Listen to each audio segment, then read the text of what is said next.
වේදනාව දැනෙන කැම නිසා නෙවෙයි දත්වල සංවේදීතාවය නිසායි. විසඳුම නව සෙන්සිටිව් එක්ස්පර්ට් by සිග්නල්. තත්පර 30න් වේදනාවට සහනයක්. නැවත මතුවීම වැළැක්වීමට උපකාරී වේ. දත්වල සංවේදීතාවය නිසා ඇතිවන වේදනාව ඔබත් පරාජය කරන්න. නව සෙන්සිටිව් එක්ස්පර්ට් by සිග්නල්. ආයුබෝවන් සුබ සන්ධ්‍යාවක්. සියලු සමීක්ෂණ වාර්තා නැවත නැවතත් තහවුරු කරන ලංකාවේ අංක 1 ප්‍රවෘත්ති ප්‍රකාශය. පැත්තක තැත්ත කියන හිරු ප්‍රවෘත්ති සමගින් මම මහේෂ් සේනාරත්න. මම රෝෂිනී විජේසූරිය. මුලින්ම අවධානය දවස උණුසුම් කළ සිරස්තල වෙත.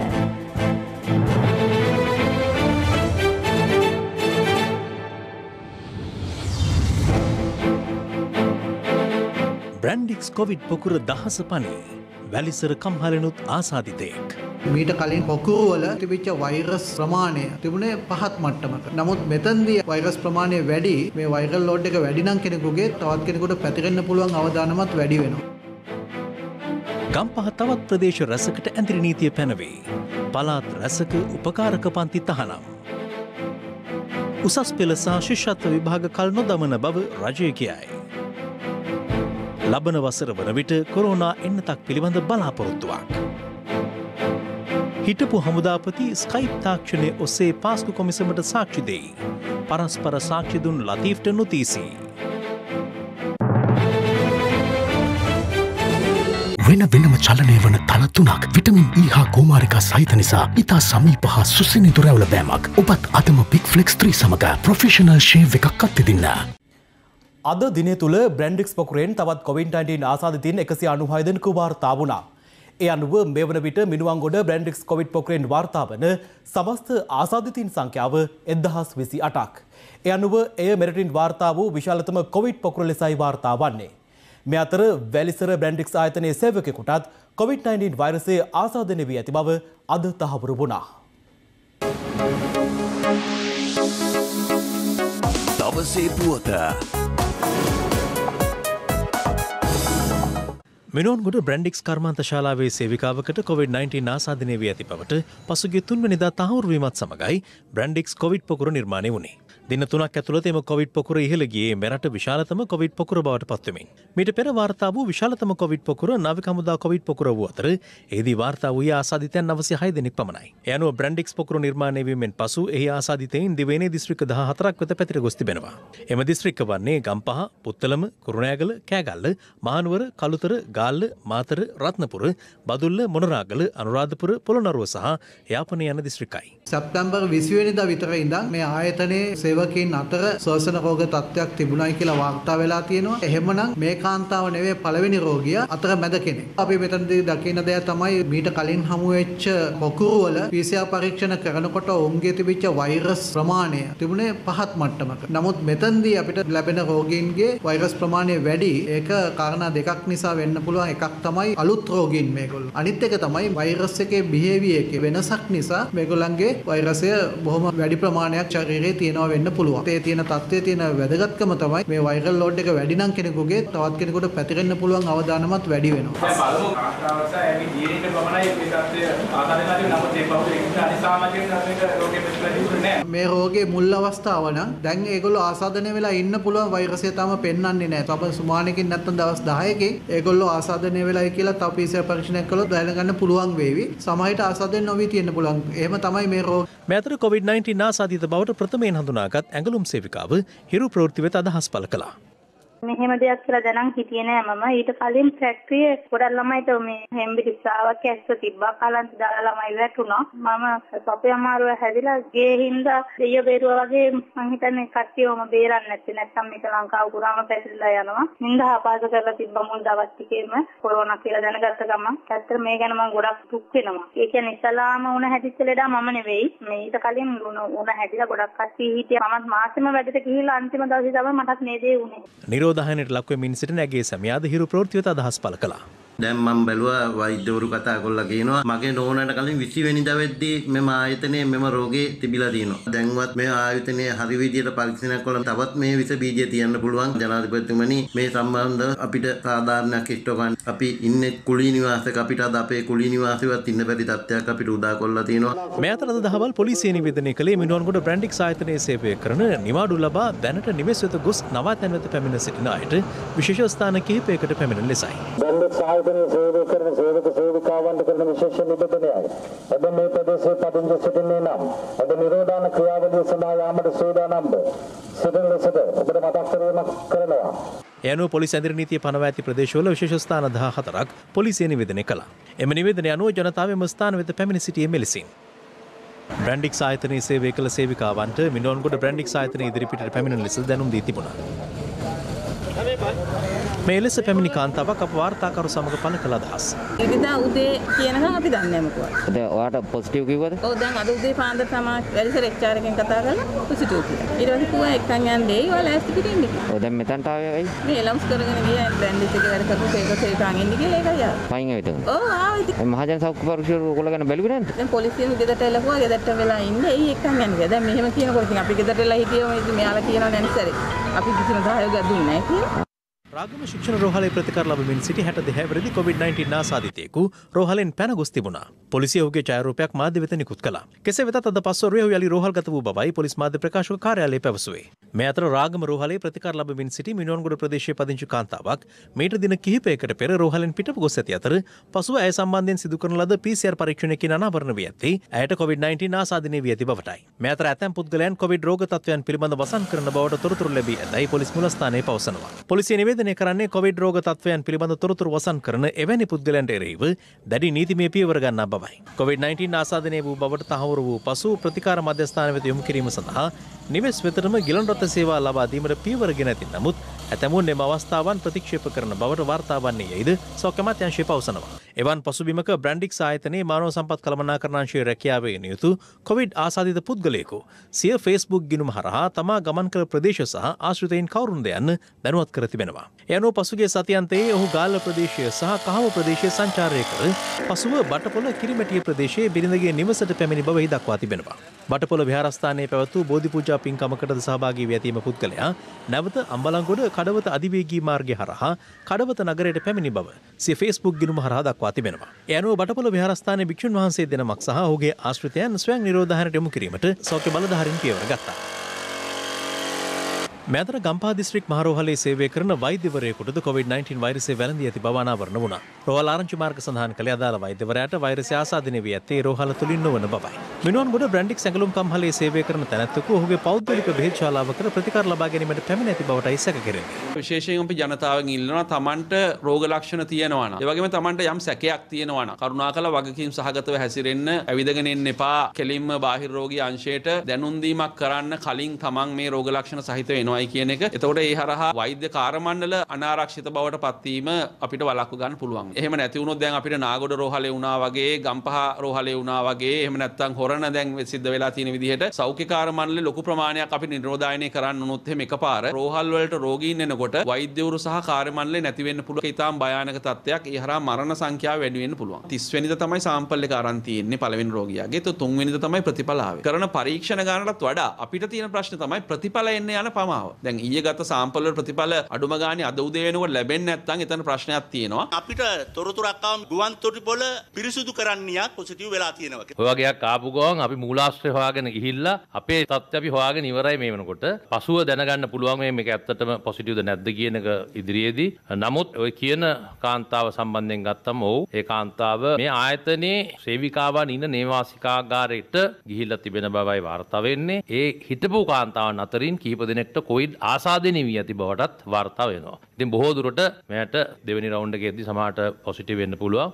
මේක අපිට ලොක්ඩවුන් එකකට යන්න වෙයිද? එහෙම අවශ්‍යතාවයක් තිබ්බොත් කරයි. නමුත් දැනට මේ අහන පැයේ එහෙම දෙයක් පේන්නේ නැහැ. මේ අතර කටුනායක ජාත්‍යන්තර ගුවන්තොටුපළේ සේවය කරන 23 හැවිරිදි තරුණයෙකුට COVID-19 ආසාදිත බවට තහවුරු වීමත් සමග ඔහු පදිංචි ආනමඩුව ආණ්ඩිගම පුණවිටිය ගම්මානයට සංචරණ සීමා පනවා තිබෙනවා. මෙතර COVID-19 ආසාදිතයින් සොයා අදත් මිනුවන්ගොඩ සහ ඒ අවට ප්‍රදේශ රැසක PCR පරීක්ෂණ සිදු කෙරුණා. එලෙස හඳුනා ගන්න ආසාදිතයින් ප්‍රතිකාර කටයුතු සඳහා රැගෙන ගියේ මේ අයුරින්.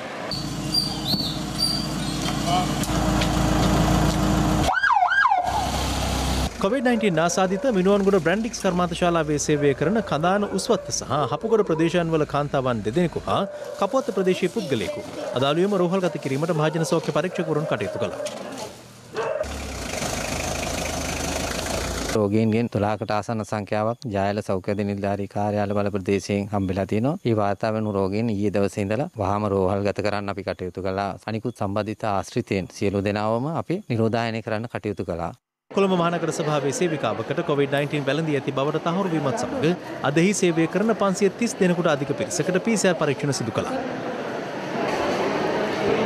ඒ හේතුව නිසා ඒ අය සමග රාජකාරී කරපු දෙවන ආශ්‍රිතයින් අපි අද දින PCR පරීක්ෂණ සඳහා යොමු කරනු ලබනවා. මෙහිදී මම විශේෂයෙන්ම කියන්නට ඕනේ කොළඹ නගරය තුලින් එකදු හෝ තහවුරු වුණු කොරෝනා රෝගියෙකු තවමත් වාර්තා වෙලා නැහැ. මේ අතර මිනුවන්ගොඩ බ්‍රැන්ඩික්ස් ආයතනයේ සේවය කර COVID-19 ආසාදනය වී ඇති බවට PCR පරීක්ෂණ වලින් තහවුරු වූ රෝගීන් 34 දෙනෙකු දැඩි ආරක්ෂාව මැද රමුක්කන් රෝහලේ ඉදිකර ඇති මධ්‍යස්ථානයේ වෙත රැගෙන යනු ලැබුවා. COVID-19 රෝගීන්ගේ සමීපතමයින් නිරෝධායනය කිරීම සඳහා පුද්ගලයන් 300ක් පමණ රැඳවිය හැකි ලෙස රමුක්කන පින්නවල බ්‍රැන්ඩික්ස් ආයතනය යුද හමුදා මගින් සකස් කෙරුණේ මෙලෙසින්. එමෙන්ම COVID-19 ආසාදනය වූ බ්‍රැන්ඩික්ස් සේවිකාවන් 190 දෙනෙක් මාතර දිස්ත්‍රික් රෝහල වෙත රැගෙන යනු ලැබුවා. මෙතර මාළඹේ නෙවිල් ප්‍රනාන්දු ශික්ෂණ රෝහලද කොවිඩ් ප්‍රතිකාර මධ්‍යස්ථානයක් බවට පරිවර්තනය කර ඇති අතර සෞඛ්‍ය අමාත්‍ය පවිත්‍ර වන්‍යාරච්චි මහත්මිය නිරීක්ෂණ චාරිකාවක නිරත වුණා. මෙතර මිනුවන්ගොඩ බ්‍රැන්ඩික්ස් ඇඟලුම් කම්හලේ සේවය කළ ඇහැලියගොඩ එල්ලාවල පහළගල ප්‍රදේශයේ පදිංචි පුද්ගලයෙකුට COVID-19 ආසාදනය වීමත් සමග ඔහුගේ පවුලේ අය සහ ඔහු ඇසුරු කළ පවුල් 9ක් සිය නිවෙස් තුළම ස්වයං නිරෝධායනයට ලක් කිරීමට කිරියල්ල වෛද්‍ය නිලධාරී කාර්යාලය කටයුතු කළා. අනුරාධපුර එප්පාවල පොලිස් වසමේ කෝණව ප්‍රදේශයේ පදිංචි කාන්තාවකටද COVID-19 ආසාදනය වීමත් සමග ඇයගේ පවුලේ පුද්ගලයන් 8 දෙනෙකු ඇතුළු ආශ්‍රිතයන් පිරිසක් ස්වයං නිරෝධායනයට ලක් කිරීමට එප්පාවල මහජන සෞඛ්‍ය පරීක්ෂක නිලධාරීන් කටයුතු කළා. මේ අතර ඒකල ප්‍රදේශයේ අවමංගල උත්සවයකට සහභාගී වූ කළුතර හල්කන්දවිල දුවගොඩ ප්‍රදේශයේ 20 දෙනෙකුගේ PCR පරීක්ෂණද සිදු කෙරුණා. මේ අතර විදේශගතව සිට පැමිණි පුද්ගලයෙකු නිරෝධායන මධ්‍යස්ථානයක නිරෝධායන ක්‍රියාවලිය අවසන් කිරීමෙන් පසු දෙමටගොඩ සිය නිවසට පැමිණීමත් සමග ප්‍රදේශවාසීන් අතර ඒ රාත්‍රී නොසන්සුන්තාවක්ද හටගත්තා.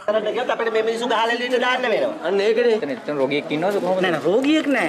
ලංකාවට පිටරටින් ඉඳන් ආපු කෙනෙක් ඉන්නවා. එයා 14 එහෙ නිරෝධායනය කරලා ස්වයං නිරෝධායන ගෙදරට අවිලා තියෙනවා. එතන තියෙන ගැටලුව එයාට එයාගේ ගෙදර ඉන්න ඉඩමදි හින්දා එයාගේ ඥාති කෙනෙක්ට හිතවත් කෙනෙක්ගේ ගෙදරක් ඒගොල්ලෝ වරගෙන ජූලිපිටියේ පදිංචි නිරෝධායන කාල සීමාවේදී මෙයා එළියට ආව එක තමයි ගැටලුව. දැන් එයා කියනවා ආවේ නැහැ කියලා මේගොල්ලෝ කියනවා ආවා කියලා. අද ගියා මේ දවස් දෙක තුනේම ගියා.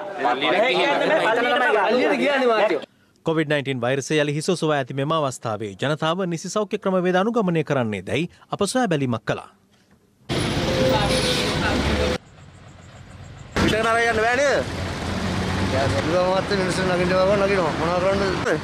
නෑ මත මේ දැන් මත ලෝකය පුරා කොවිඩ් වසංගතය ඉතා දරුණු ලෙස දෙවෙනි තුන්වෙනි රැලි හැටියට එනකොට කිසිම විදියකින් වෙනත් ග්‍රහලෝකයක ඉන්නවා වගේ අපිට වෙන් වෙලා බේරිලා ඉන්න විදිහක් නැහැ. මේ රෝගය විශාල ලෙස පැතිරුණොත් අපේ රටේත් අර 100%ක 10ක ප්‍රමාණයක මිනිස්සු මැරෙන්න පුළුවන්. මේ වෙලාවේදී ඔබට උණක් නැත්නම් උගුරේ අමාරුවක් තියෙනවා නම් රෝහලකට ගිහිල්ලා PCR පරීක්ෂණය කරන්න ඕනේ. ඔබගේ ගමන් බිමන් සීමා කරන්න ඕනේ. ඔබ හැමෝම දන්නවා මුඛාවරණයක් නැදීම ඉතාම අවශ්‍යයි. අත්සේදීම නිතරම කරන්න. මෙන්න මේ විදිහට අපි හරියටම අපේ ක්‍රමවේදයන් භාවිත කරන්න පුළුවන් වුණොත් අපිට මේවරත් මේ රෝගය අපිට පාලනය කරගන්න පුළුවන්. හැබැයි මතක තියාගන්න මේ රෝගයත් එක්ක අපිට තවත් අවුරුද්දක් එකහමාරක් ඉස්සරහට යන්න සිද්ධ වෙනවා. මේ අතර පසුගිය 22 වෙනිදා ඉන්දියාවේ විශාඛපට්නම් සිට මත්තලට පැමිණි ශ්‍රී ලංකන් ගුවන් යානයෙන් බ්‍රැන්ඩික්ස් ආයතනයේ සේවකයන් 60 දෙනෙකු පැමිණ ඇති බව සමාජ මාධ්‍ය ඔස්සේ තොරතුරු හුවමාරු වනවා. ඒ සම්බන්ධයෙන් කරුණු පැහැදිලි කරමින් බ්‍රැන්ඩික්ස් සමාගම ප්‍රවෘත්ති නිවේදනයක් නිකුත් කළා. ඒ දැක්වෙන්නේ සිය ඉන්දිය කර්මාන්තශාලාවේ සේවය කරන ශ්‍රී ලාංකිකයන් සහ ඔවුන්ගේ පවුල්වල සමාජිකයන් මෙරටට ගෙන්වා ගැනීම සඳහා විශාඛපට්නම් සිට විශේෂ ගුවන් වාර 3ක් ක්‍රියාත්මක කළ බවයි. එසේ පැමිණි සියලු දෙනා රජයේ පාලනය යටතේ පවතින නිරෝධායන මධ්‍යස්ථානයක දින 14ක අනිවාර්ය නිරෝධායන කාලය සම්පූර්ණ කළ බවත් ඉන් අනතුරුව මහජන සෞඛ්‍ය පරීක්ෂකවරුන්ගේ අධීක්ෂණය යටතේ තවත් දින 14ක් ස්වයං නිරෝධායනය වූ බවත් බ්‍රැන්ඩික්ස් සමාගම පවසනවා. සමාගම අවධාරණය කරන්නේ එම පිරිසේ කිසිවෙකු හෝ මිනුවන්ගොඩ කර්මාන්තශාලාවට නොපැමිණි බවයි. මේ අතර ඉන්දියා ජාතිකයන් පිරිසක් මිනුවන්ගොඩ කර්මාන්ත ශාලාවේ සේවය කළ බවට පැතිරෙන වාර්තා අද ප්‍රතික්ෂේප කරන බ්‍රැන්ඩික් සමාගම කිසිදු විදෙස් ජාතිකයෙකු පසුගිය කාලය තුළ කර්මාන්ත ශාලාවට නොපැමිණි බව පවසනවා.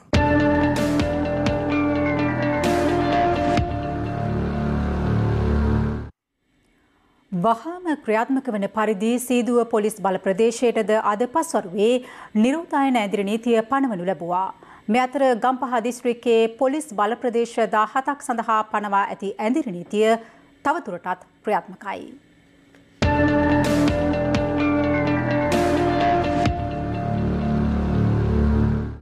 ගම්පහ දිවුලපිටිය බෝමුගම්මන ප්‍රදේශයෙන් COVID-19 ආසාදිත කාන්තාවක් හමුවීමත් සමග ඒ හා සම්බන්ධ කොවිඩ් පොකුරක් නිර්මාණය වූ පසුබිමක ගම්පහ දිස්ත්‍රික්කයේ පොලිස් බල ප්‍රදේශ කිහිපයකට නිරෝධායන ඇදිරි නීතිය පැනවීමට පසුගියදා පියවර ගැනුණා.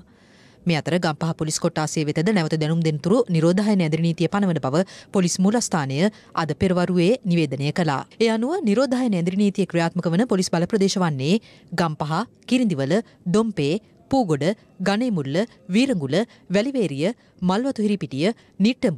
මීට අමතරව කඳාන සහ ජායල පොලිස් බල ප්‍රදේශවලටද අද පෙරවරුවේ සිට නිරෝධායන ඇදිරි නීතිය පනවනු ලැබූ අතර දිවුලපිටිය, මිනුවන්ගොඩ සහ වේයන්ගොඩ පොලිස් බල ප්‍රදේශ සඳහා දැනටමත් ක්‍රියාත්මක නිරෝධායන ඇදිරි නීතිය යලි දැනුම් දෙනතුරු බලපැවැත්වෙනු ඇති. පිට වාර්තා වුණා නිරෝධායන රීතීන් ක්‍රියාත්මක කිරීමට යාමේදී යම් පිරිසක් ප්‍රතික්ෂේප කරන බවට ඔබට සෞඛ්‍ය බලධාරීන් නැත්නම් පොලිසිය නැත්නම් හමුදා සමාජිකයින් පැමිණ ඔබ යම් නිරෝධායන මධ්‍යස්ථානයකට රැගෙන යාමට නිර්දේශ කර ඇති බව දැන්නුව කරුණාකරලා ඒ සඳහා ඔබේ සහාය ලබා දෙන්න. ඔබට ස්වයං නිරෝධායනය වෙන්න කියලා උපදෙස් ලබා දුන්නොත් ඒ ස්වයං නිරෝධායන ක්‍රියාවලියට අනුගත වෙන්න. කිසිම අවස්ථාවක ඔබේ රෝග ලක්ෂණ සංගවන්නට උත්සාහ කරන්න එපා. හිතවතෙකුට නැත්නම් ඥාතියෙකුට රෝග ලක්ෂණ තියෙනවා නම් ඔවුන් සංගවා තබන්න උත්සාහ කරන්නට එපා. එවැනි අවස්ථා සිදු වුණොත් ඒ අයට විරුද්ධව ඉතා දැඩිව නිරෝධායන සහ අපරාධ නීතිය යටතේ කටයුතු කිරීමට සිදු වෙනවා. නිරෝධායන ඇදිරි නීති කඩ කිරීම සම්බන්ධයෙන් මේ වන විට 64 දෙනෙක් අත්අඩංගුවට ගෙන තියෙනවා. ඔවුන්ට විරුද්ධව නිරෝධායන සහ රෝග වැළැක්වීමේ ආරක්ෂා පනත වගේම ලංකාවේ අපරාධ නීතිය යටතේ නඩු පැවරීමට කටයුතු කරනවා.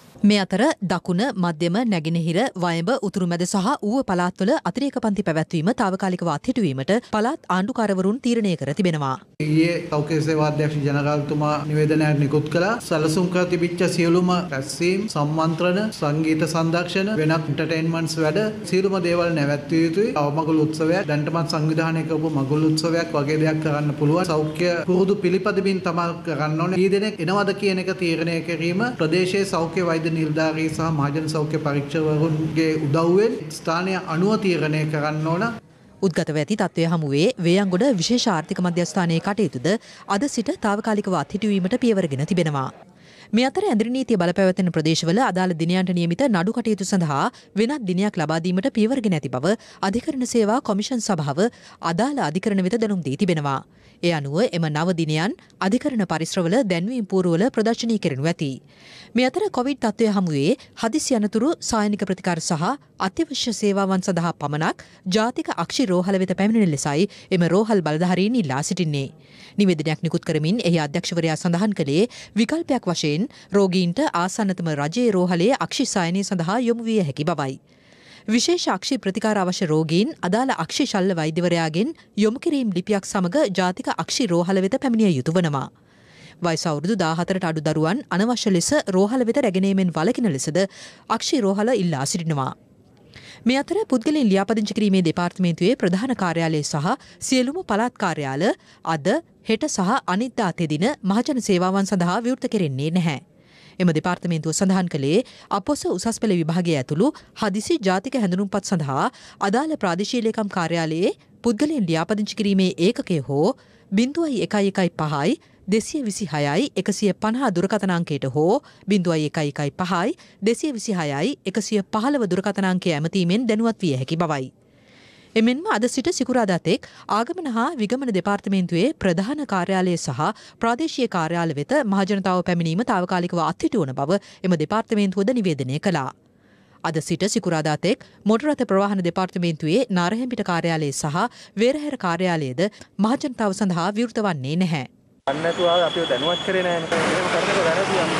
මේ අතර බස්නාහිර පළාත තුළ ලියාපදිංචි වී ඇති වාහන සඳහා ආදායම් බලපත්‍ර නිකුත් කිරීම COVID-19 තත්ත්වය හමුවේ අද සිට ලබන 16 වෙනිදා තෙක් తాවකාලිකව අත්හිටුවීමට තීරණය කර ඇතැයි බස්නාහිර පළාත් ප්‍රධාන ලේකම් JMC ජයන්ති විජේතුංග මහත්මිය දැනුම් දී තිබෙනවා. කෙසේ වෙතත් එම කාලය තුළ කල්ලිකුත් වන ආදායම් බලපත්‍ර ලබා ගැනීමේදී ලබන නොවැම්බර් 15 වෙනිදා දක්වා දඩමුදල් අය නොකෙරෙනු ඇති. මේ අතර විශ්‍රාම වැටුප් දෙපාර්තමේන්තුව නිවේදනය කළේ විශ්‍රාම වැටුප් සක්‍රිය කර ගැනීමේ සම්මුඛ පරීක්ෂණ සඳහා සහ විවිධ ගැටලු සඳහා හෙට සිට ලබන 10 වෙනිදා දක්වා සිය දෙපාර්තමේන්තුව වෙත විශ්‍රාමිකයින් පැමිණීම අත්හිටුවීමට තීරණය කර ඇති බවයි. දේශීය ආදායම් දෙපාර්තමේන්තුවෙන් සේවා ලබා ගැනීම සඳහා බාහිර පුද්ගලයින්ගේ පැමිණීම නැවත දැනුම් දෙනතුරු අත්හිටුවා තිබෙනවා. එසේ වුවද සියලු බදු සේවා ඊ-සේවා ඔස්සේ ලබාගත හැකියි. මේ අතර කොළඹ ඕල්කට් මාවතේ පිහිටි පොලිස් නිෂ්කාශන අයදුම් පත්‍ර බහරගන්නා කාර්යාලය හෙට සිට නැවත දැනුම් දෙනතුරු තාවකාලිකව වසා දැමෙනවා. කෙසේ වෙතත් නිෂ්කාශන වාර්තා ඇයදුම් කිරීම පෙර පරිදිම www.police.lk වෙබ් අඩවියට පිවිස ඔන්ලයින් ක්‍රමයේ යටතේ සිදු කළ හැකියි. කොවිඩ් වසංගත තත්ත්වයෙන් ආරක්ෂා වීම සඳහා නියෝජ්‍ය පොලිස්පති දේශබන්දු තෙන්නකෝන් මහතාගේ උපදෙස් මත කොළඹ ග්‍රෑන්ඩ් පාස් ප්‍රදේශයේ අද විශේෂ දැනුවත් කිරීමේ වැඩසටහනක් ක්‍රියාත්මක කෙරුණා.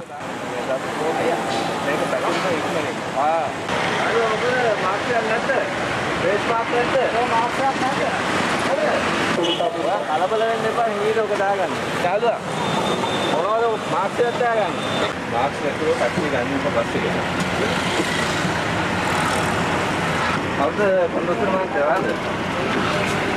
වාහනේක වා තමයි විශේෂම වා ලොකු අවධානයකට ලක් වෙන මිනිස්සෙක්. ඒ නිසා වා මාක්ස් එකක් වාඩිව මාක්ස් එක නැතිනේ නැද්ද ගන්න එපා. මේ අතර දිවයිනේ විවිධ ස්ථානවල විෂ බීජ හරණ වැඩසටහන් ක්‍රියාත්මක කෙරුණේ මෙලෙසින්. මේ අතර COVID-19 වැළැක්වීමට සිදු කරගෙන යනු ලබන වැඩපිළිවෙල යටතේ ජනතාව සතු තොරතුරු ලබා දීම සඳහා පොලිස්පති පාලක මැදිරියක් සහ පොලිස්පති මෙහෙයුම් මැදිරියක්ද පොලිස් මූලස්ථානයේ ස්ථාපිත කර තිබෙනවා. ඒ සඳහා 19.33 අංකයෙන් ඍජු ඇමතුම් ලබා දිය හැකියි.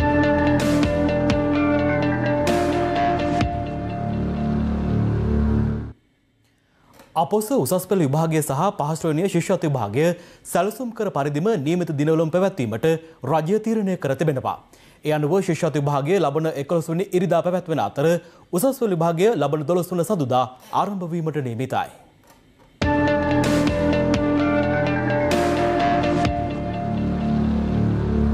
සියලු සාධක බොහොම පරිස්සමෙන් සැලකීමට භාජනය කරලා රජය තීරණය කරන් තිබෙනවා මේ විභාගය නියමිත පරිදි පැවැත්වීමට. හැබැයි අපි පැහැදිලිව කියන්න ඕනේ මේ වෛරසයේ හැසිරීම අවිනිශ්චිතයි. දැනට රජයේ තීරණය තමයි මේ විභාගය මේ විදියට පැවැත්වීමට ගම්පහ දිස්ත්‍රික්කයේ තුල විභාග මධ්‍යස්ථාන සුරක්ෂිත කරලා සෞඛ්‍ය අංශ සමග සාකච්ඡා කරලා ඒ සියලුම වැඩ කටයුතු කෙරෙනවා. ඒ වගේම ගම්පහ දිස්ත්‍රික්කයෙන් අනිත් දිස්ත්‍රික්කවලට ගමන් කරන ශිෂ්‍ය ශිෂ්‍යයා සම්බන්ධයෙන්ුත් ප්‍රවාහන වැඩ කටයුතු බොහොම පරිස්සමෙන් කෙරෙනවා. ඒ වගේම ගම්පහ දිස්ත්‍රික්කයට පැමිණෙන අපේක්ෂකයන් වෙන දිස්ත්‍රික්කවල ඒ සම්බන්ධයෙන්ුත් ගමනාගමන මණ්ඩලය සමග සාකච්ඡා කරලා අංග සම්පූර්ණ වැඩපිළිවෙලක් සකස් කරලා තිබෙනවා. ඒ වගේම නිරෝධායනයට ලක් වෙලා තිබෙන ශිෂ්‍යයන් සඳහා විශේෂ මධ්‍යස්ථාන පිළියෙල කිරීමටත් අපි වැඩ කටයුතු කරගෙන යනවා. ගම්පහෙන් කොළඹට එන සංඛ්‍යාව අපි අරගෙන තියෙන හැම පාසලකටම. ඒ සංඛ්‍යා ලේඛන ඔක්කොම පදනම් කරගෙන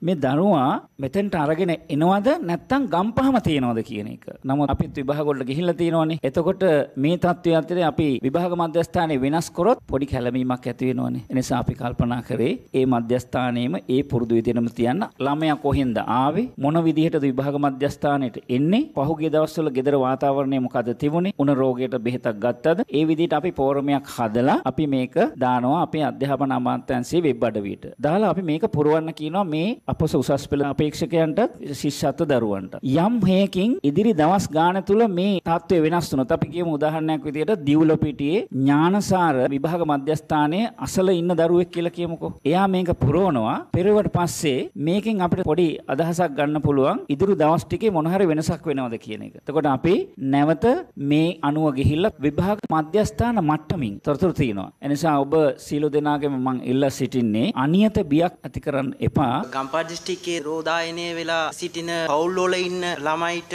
මේ විභාගයට සහභාගී වෙන්න විශේෂ වැඩපිළිවෙලක් තියෙනවාද? එහෙම සහභාගී වෙනකොට අනිත් ළමයිව එක්කන් එන දෙමව්පියන්ට පොඩි බයක් තියෙන්න පුළුවන්. අපි විශේෂ මධ්‍යස්ථානයක් පිහිටුවීමට අදහස් කරනවා. දැනට මිනුවන්ගොඩ කලාප අධ්‍යාපන අධ්‍යක්ෂ සමගිනුත් ගම්පහ කලාප අධ්‍යාපන අධ්‍යක්ෂ සමගිනුත් මම තොරතුරු ලබාගෙන තියෙනවා. මේ දින කිහිපය අපිට ප්‍රමාණවත් වෙනවා විශේෂ මධ්‍යස්ථාන පිහිටුවීමට පියවර ගැනීම.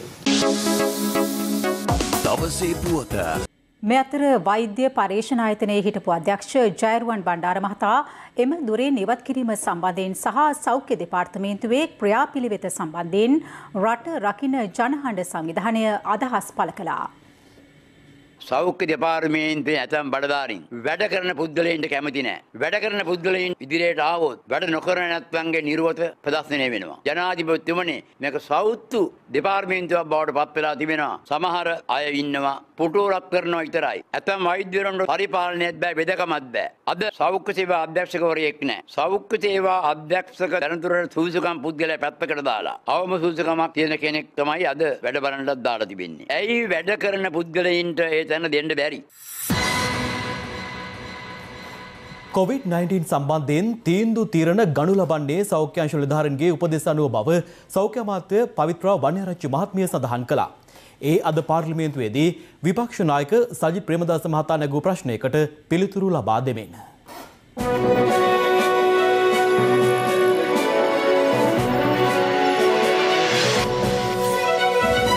බරපතලම ප්‍රශ්නේ මොකක්ද දන්නවද? දැන් ඊයේ දවසෙත් සෞඛ්‍ය අමාත්‍යතුමිය නැහැ මේ සභාවේ. අද දවසෙත් නැහැ. ඉන්නවා. දැන් ආවේ.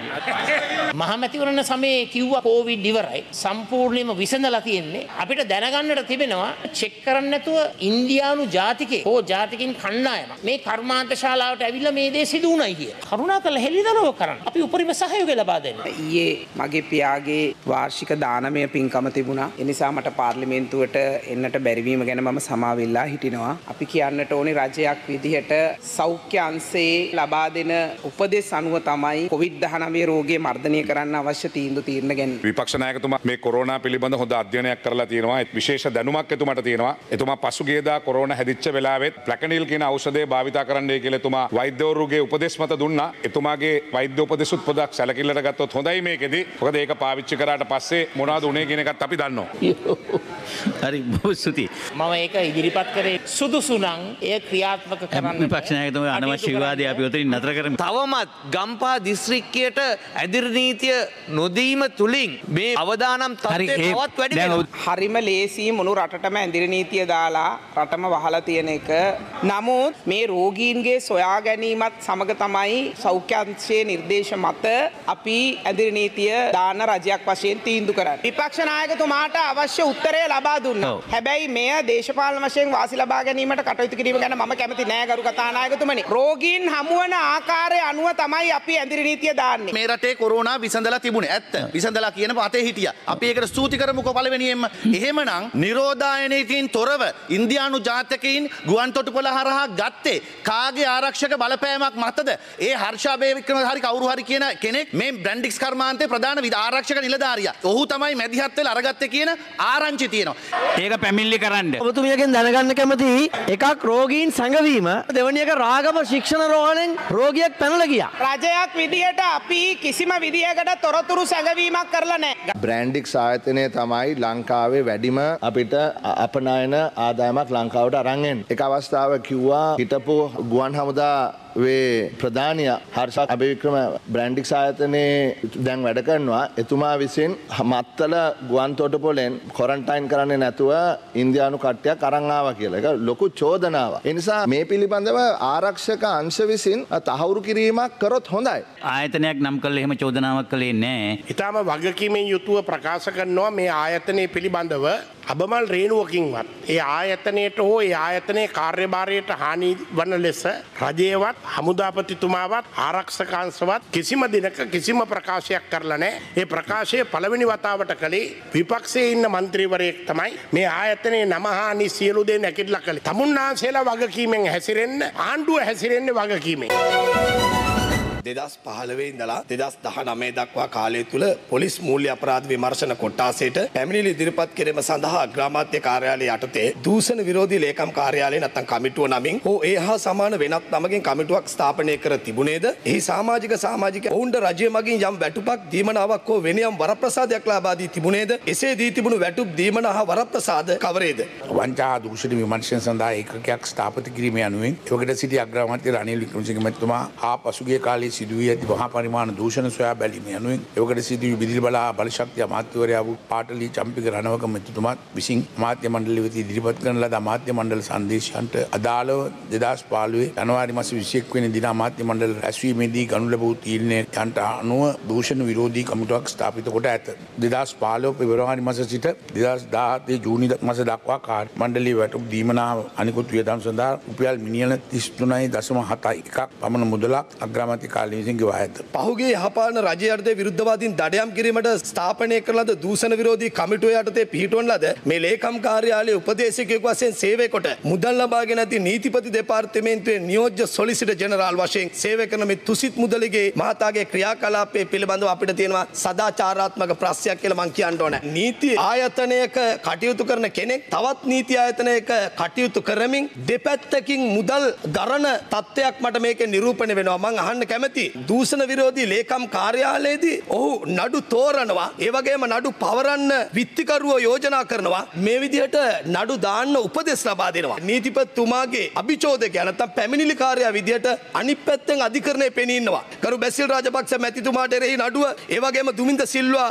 මැතිතුමාට එරෙහි නඩුව, පහින්දානන්ද අලුත්ගමගේ මහතාට විරුද්ධ නඩුව, විමල් විරවංශ මහතාට විරුද්ධ නඩුව, නාමල් රාජපක්ෂ මහතාට විරුද්ධ නඩුව, යෝසිත රාජපක්ෂ මහතාට විරුද්ධ නඩුව, ප්‍රසන්න රණතුංග මහතාට විරුද්ධ නඩුව, හිටපු ජනාධිපති ලේකම් ලලිත් වීරතුංග මහතාට එරෙහි නඩුව, හිටපු ජනාධිපති අතිරේක ලේකම් ගාමිණී සෙනරත් මහතාට විරුද්ධ නඩුව, අනුෂ පැල්පිට මහතාට එරෙහි නඩුව, පියදාස කුඩාබාලගේ මහතා ඇතුළු මේ අයට විරුද්ධව නඩු පවරපු පැමිණිල්ල වෙනුවෙන් අභිචෝදක නැත්නම් පැමිණිලිකරුවා ඒ නිලධාරියා වශයෙන් පෙනී ඉඳලා තියෙනවා. මේ තුසිත් මුදලිගේ මේක හරියට කතානායකතුමනි අර නඩුත් හාමුදුරුවන්ගේ බඩුත් හාමුදුරුවන්ගේ කියන වගේ වැඩක්. නඩු දාන්න ඕන අය තෝරන්න උපදෙස් දීපු කෙනාම නඩුවල පැමිණිල්ල වෙනුවෙන් ඉදිරිපත් වෙනවා. උපදෙස් දෙනවට වෙනම සල්ලි ගන්නවා. නීතිපති දෙපාර්තමේන්තුවේ නඩුවලට පෙනී ඉන්න වෙනම සල්ලි ගන්නවා. Mr. Speaker, yeah. No, this is supposed to be a question. He making a speech. No, he has stopped. He has stopped it. He has stopped it. No, this is not a point of voice. Let me answer the question.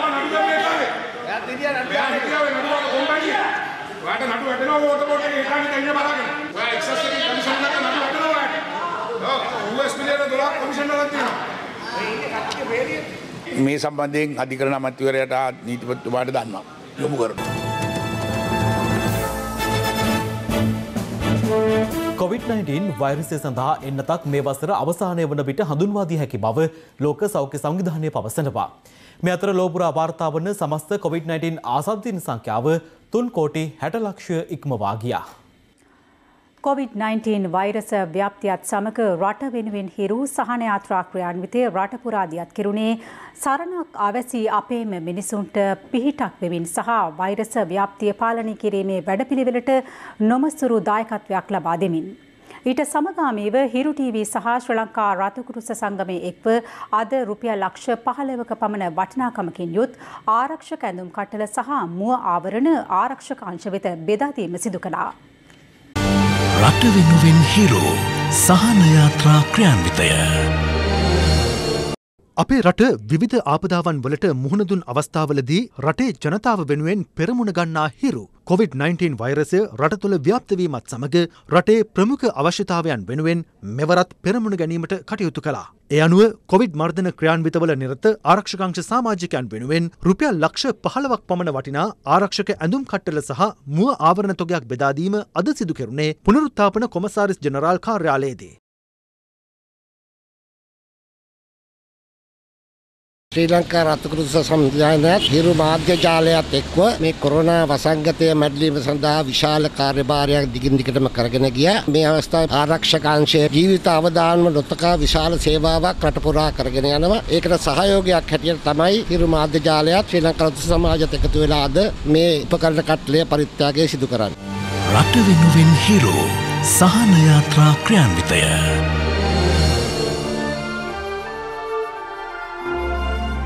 පාස්කු ප්‍රහාරයේ එල්ල වූ අවස්ථාවේ police විශේෂ කාර්ය බලකායේ අනදින නිලධාරියාව සිටි විශ්‍රාමික ජ්‍යෙෂ්ඨ නියෝජ්‍ය පොලිස්පති M.R.. Latif මහතාට අද එම ප්‍රහාරය සම්බන්ධයෙන් විමර්ශනය කරන ජනාධිපති කොමිෂන් සභාව නොතේසි නිකුත් කළා. ඔහු මීට පෙර කොමිසම ඉදිරියේ ලබා දුන් සාක්ෂි සහ අද ලබා දුන් සාක්ෂි අතර පරස්පරතාවක් කොමිසමේ නිරීක්ෂණයට ලක්වීම හේතුවෙන්. මේ අතර COVID-19 ගෝලීය වසංගතය හේතුවෙන් මෙරටට පැමිණීමට නොහැකිව ඩුබයි රාජ්‍යයේ රැඳී සිටින විශ්‍රාමික යුද හමුදාපති ජෙනරාල් මහේෂ් සේනානායක මහතා සජීවීව වීඩියෝ තාක්ෂණය ඔස්සේ අද පසුරුවේ ජනාධිපති කොමිසමට සාක්ෂි ලබා දුන්නා. පාස්කු ප්‍රහාරය එල්ල වූ අවස්ථාවේ පොලිස් විශේෂ කාර්ය බලකායේ අනදෙන නිලධාරියා වූ විශ්‍රාමික ජ්‍යෙෂ්ඨ නියෝජ්‍ය පොලිස්පති එම්.ආර්. ලතිෆ් මහතා සාක්ෂි ලබා දීම සඳහා ජනාධිපති කොමිසම වෙත පැමිණි දෙවන දිනටයි. එහිදී රජයේ ජ්‍යෙෂ්ඨ අධිනීතිඥවරයා පාස්කු ප්‍රහාරයට පෙර දින රාජ්‍ය බුද්ධි සේවයේ අධ්‍යක්ෂ නිලන්ත ජයවර්ධන මහතා සමග ඔහු කර තිබූ මිනිත්තු 15ක පමණ දුරකථන සංවාදයක් පිළිබඳ ප්‍රශ්න කළා.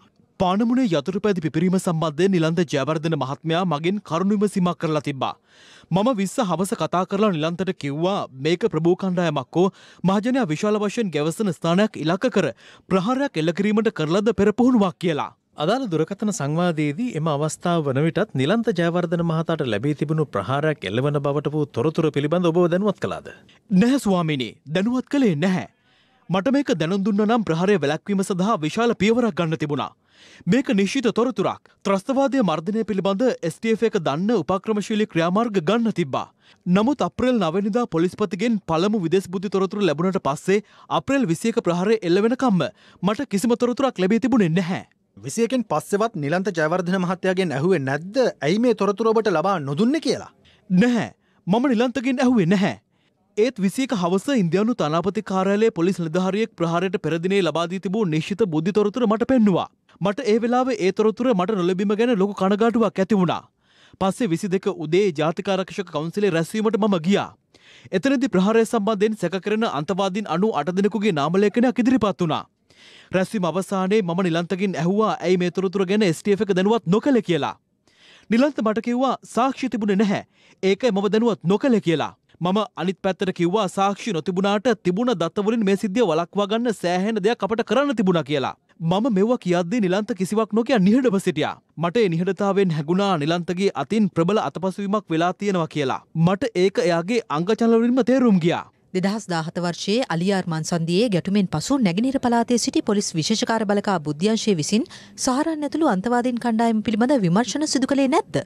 පොලිස් විශේෂ කාර්ය බලකා බුද්ධි අංශ තියෙන්නේ ජාතික ආරක්ෂාව සම්බන්ධයෙන් බුද්ධි තොරතුරු සොයන්න නෙවෙයි. ඒකට රටේ බුද්ධි තොරතුරු රැස්කිරීමේ ප්‍රධාන ආයතනය වන රාජ්‍ය බුද්ධි සේවය ඉන්නවා. එයාලා බුද්ධි තොරතුරු එවපුවාම ඒ සම්බන්ධයෙන් මෙහෙයුම් ක්‍රියාත්මක කරන්න සහ ඒ මෙහෙයුම් සැලසුම් කරන්න තමයි පොලිස් විශේෂ කාර්ය බලකා බුද්ධි අංශය ඉන්නේ. ඔබ ඒ කියන්නේ STF බුද්ධ්‍යංශ ඉස්ලාම් අන්තවාදය පිළිබඳ විමර්ශන කළේ නැහැ කියන එකද? ඔව් ස්වාමීනි. අප්‍රේල් 9 විදේශ බුද්ධි තොරතුරු ඔබ අතර ලැබෙන තෙක් ඔබ සහරාන් කියන පුද්ගලයෙකු ගැන නොදැන සිටි බව මීට පෙර දිනේ ජනාධිපති කොමිසම ඉදිරියේ සාක්ෂි ලබා දෙමින් කිව්වා නේද? ඔව් ස්වාමීනි. සහරාන්ගේ නම මාධ්‍ය ඔස්සේ කිහිප වරක් අසා තිබුණා වගේ මතකයි. නමුත් පොලිස් විශේෂ කාර්ය බලකා බුද්ධි අංශ විසින් මට සහරාන් කියන නමක් ගැන තොරතුරු වාර්තා කර තිබුණේ නැහැ. ජාතික තහ්වීද් ජමාත් සංවිධානය කියන නම ඇහිලා තිබුණා. නමුත් අප්‍රේල් 9 වෙනකල් සහරාන් කියන නම අහලා තිබුණේ නැහැ.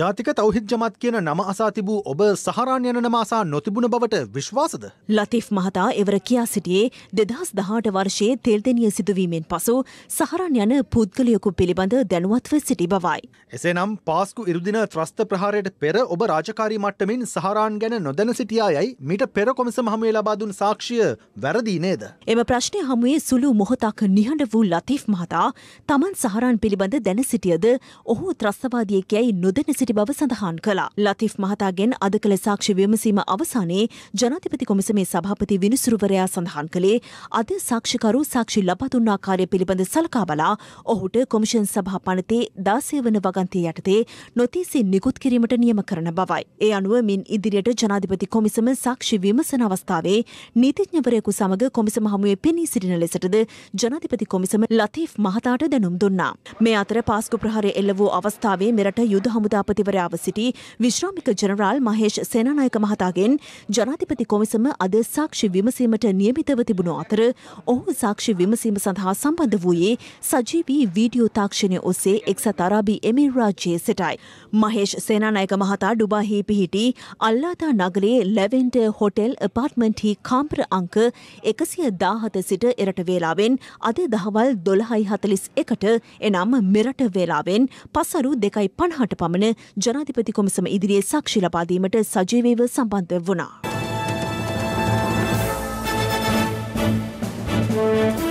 අවිස්සාවේල්ල ප්‍රදේශයේ සිදු කළ මෙහෙයුමකදී සංවිධානාත්මක අපරාධ කල්ලි සමාජික මන්නා රමේෂ්ගේ කණ්ඩායමට අයත් බවට සැකකෙරෙන ගිනි අවියක් පොලිස් විශේෂකාර්ය බලකාය සිය බහරයට ගෙන තිබෙනවා. මේ අතර ප්‍රදේශ රැසකදී මෙහෙයුම් රැසක් ක්‍රියාත්මක කිරීමට ආරක්ෂක අංශ පියවර ගත්තා.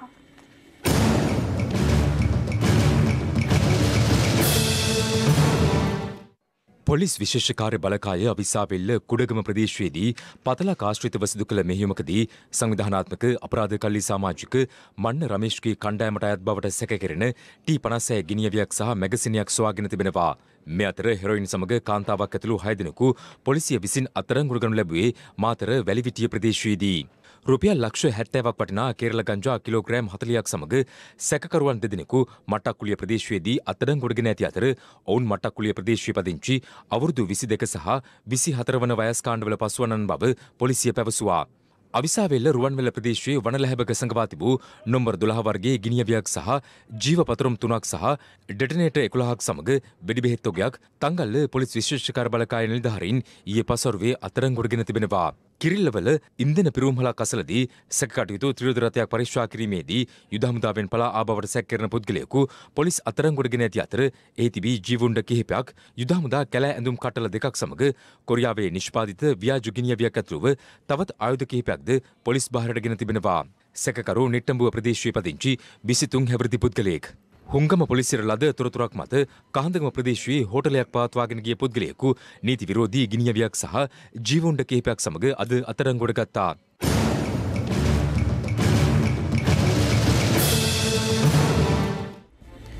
මේ සූදානම සමුගෙන යන්නට. පැත්ත නොගත් ඇත්ත දැනගැනීමේ අයිතිය තවදුරටත් තහවුරු කරගන්නට ඔබේ ජංගම දුරකථන ජාලය අනුව තිරේ දිස්වන පරිදි හිරු ප්‍රවෘත්ති SMS සේවාව සක්‍රිය කරගන්න. අපි යලි හමුවන්නේ අද රාත්‍රී 9:55ට. ආයුබෝවන්